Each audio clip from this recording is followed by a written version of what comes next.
and this is my guest today, Adam Putt. You may know him, you may not know him, but today we're going to have a great conversation. I feel like as we're starting off Seed Stories, let me kind of build that out for you just a little bit. Our church has a seed statement, and it's really 4 principles that we build that off of. The first one is share the gospel. The second one is extend an invitation. The third one is embrace new relationships, and the last one is do the work together, and that spells out seed. And so this podcast is actually going to be an outflow of that idea, and our hope is that our church family and beyond will be encouraged by the stories that we share about the gospel, about what God is doing in our lives, and our hope is that we will just continue to grow together from this. And so I'm super excited to start this new avenue, this new ministry here, and I hope that you guys will tune in with us as we do this every 2 weeks. We're going to have new episodes, and again, this is number 1. So here we go. We're going to jump right in today. We're not going to waste any time.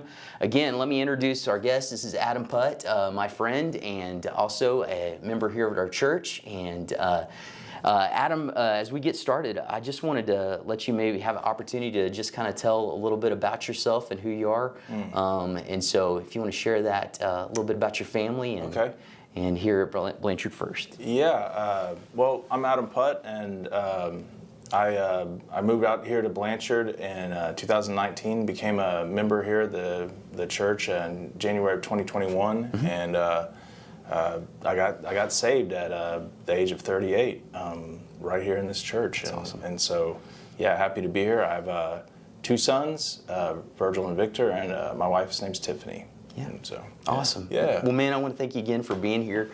I know you being the first interview here that we're doing on Seed Stories. That's right off the bat, I'm excited that you're here.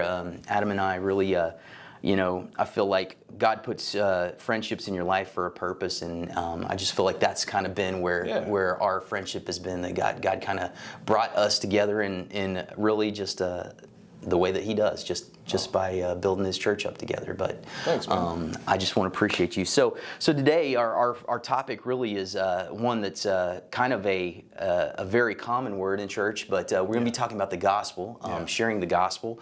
And I think as we start out, just even in conversations before, we talked about how important it is to kind of give a framework of what the gospel is, because there's a lot of different ideas about the gospel.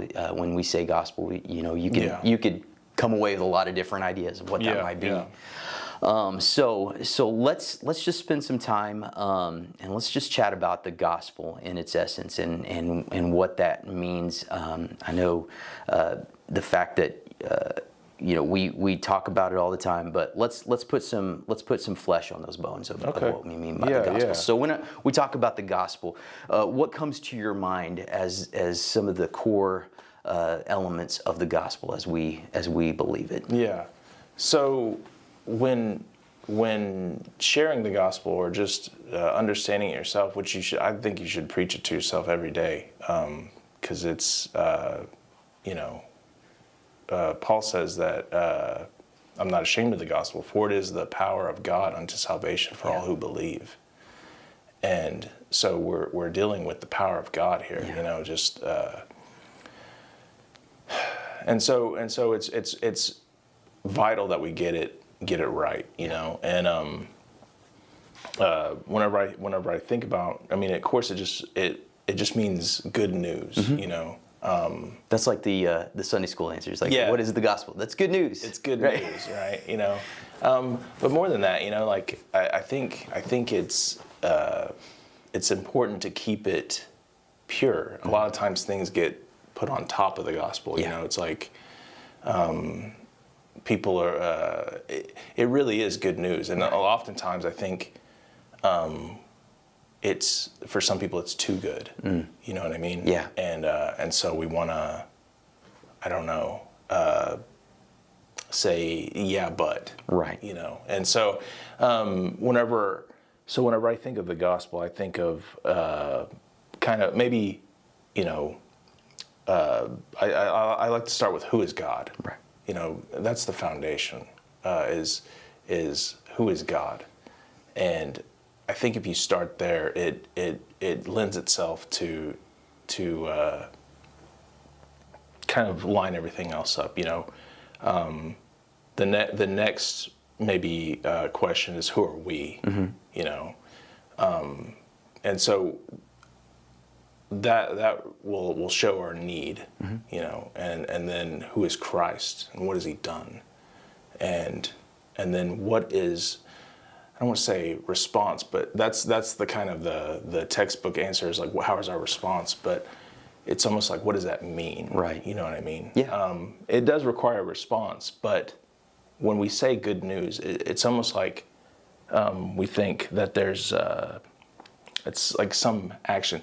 We're receiving news, like I think the picture that I was, or at least that's the most fresh in my brain, is the messenger coming back from a battle, and he's giving news. Right. He's giving news about what's been done, and so I think the confusion sometimes is that what are we to do,